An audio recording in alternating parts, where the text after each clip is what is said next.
the king of the $400 smartphone category, just got killed. Its successor, a physically identical flagship with better specs, a souped-up camera, and in the US, a 10% price bump. Is the OnePlus 3T worth the extra 40 clams? This is the MrMobile Review.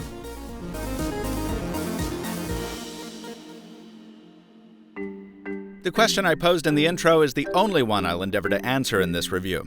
The other question, whether OnePlus is being pragmatic or greedy by releasing a more expensive refresh just before the holidays, I leave to you to discuss in the comments. The essence of this phone is very simple. If you liked the OnePlus 3, you'll like the 3T even more. In the hand, the two phones are indistinguishable save the newer model's gunmetal paint job and a sapphire lens cover on the primary camera. The big changes are inside, and even they aren't that big.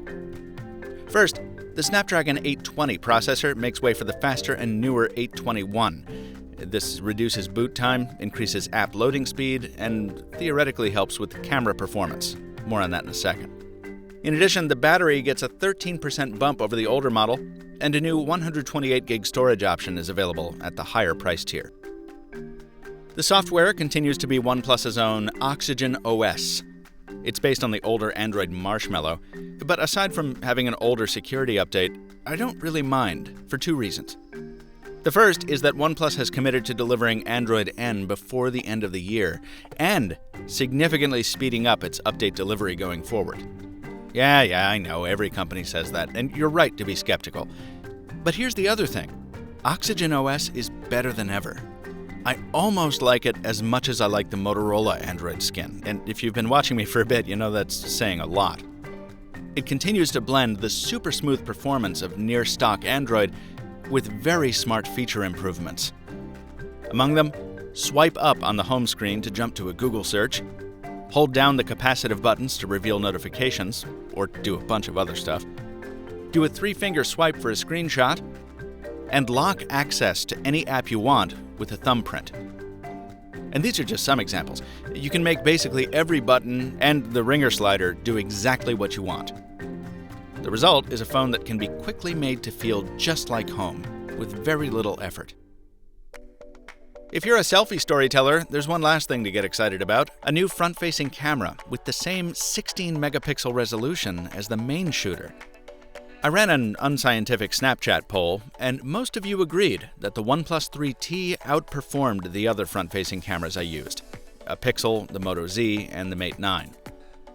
Results from the FFC in regular shooting were similarly impressive given enough light.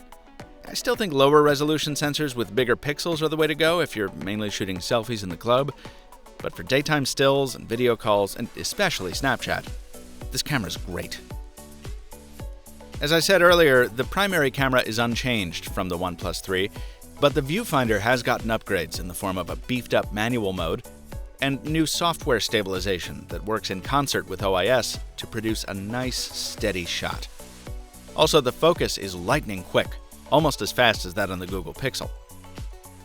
The bad stuff? It doesn't take much sun on a subject to make it overexpose, and this camera is yet another reminder that HDR isn't a cure-all. I'll let the pictures speak for themselves for a second.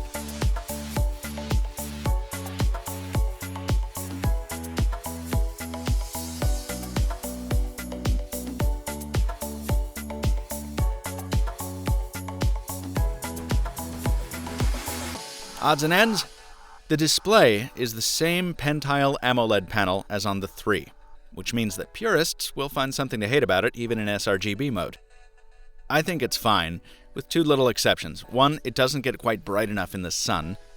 And two, the built-in night mode uses the worst shade of pea yellow I've ever seen. Moving on to battery life, the 3T's extra reserve is enough to see me to the end of even a heavy use day, as long as I don't do too much audio streaming. And the super quick dash charge rapid replenishment still lives up to its name. Some issues from the OnePlus 3 seem to have been corrected, like the annoying LTE signal jumping, while other bugs have cropped up, like the screen not always turning off in phone calls when using the dialer app. With every new so-called flagship killer that OnePlus launches, the price climbs a little bit higher. If you're put off by that, I can't say I blame you.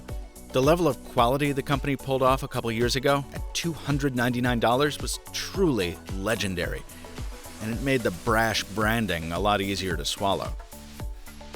But the truth is, even at $439, there's no question in my mind that the 3T is worth it. It's a well-made phone with a nice set of cameras, outstanding software, and a subtle sense of style that's kind of grown on me. In my view, it's still the king of the $400 to $500 smartphone segment.